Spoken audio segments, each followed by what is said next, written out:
yaratıcılık bakımından bakma. Biraz olaydan ne yapman lazım arkadaşlar? Uzaklaşman lazım değil mi? Biraz olaydan uzaklaşman lazım. Şimdi olaydan uzaklaştım, tamam mı? Problemin çözümünün bilinç ötesinde, değil mi? Yani bilinçaltı ve bilinç ötesi süreçlerde çözüm üretmeye çalıştığı evreye biz ne diyoruz? Kuluçka evresi diyoruz, tamam mı?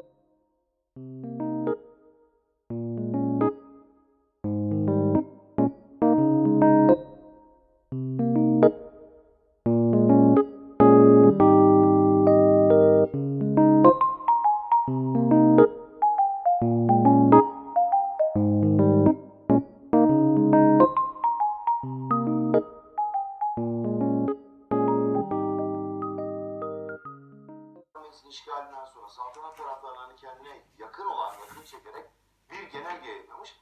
Artık bundan sonra İngilizler mi biz mi diyerek insanları ikilemden kurtarmıştır. Artı Mustafa Kemal eski İttihat Terakki'nin bir binası olan şu an Ankara Ulus'ta bulunan mevcut 1. TM binasını tutuyorlar arkadaşlar. Yapılan tadilattan sonra da milletvekilliği genel seçimleri yapılıyor ama ülke genelinin tümünde değildir. Evet, yani genelde yapılmak istenmiştir ama Ankara ve çevresine yapılan bir kısa bir seçimden sonra, çok kısa bir seçimden sonra Mustafa Kemal de Ankara milletvekili olarak bir itemeye girecektir.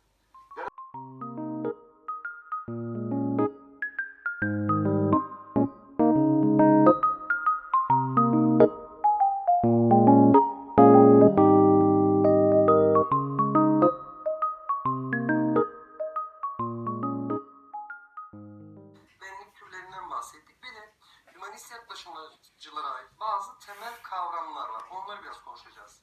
Şimdi kavramlara baktığımızda hümanistik yaklaşımda bir tanesi koşulsuz kabul dediğimiz bir kavram. Koşulsuz kabul.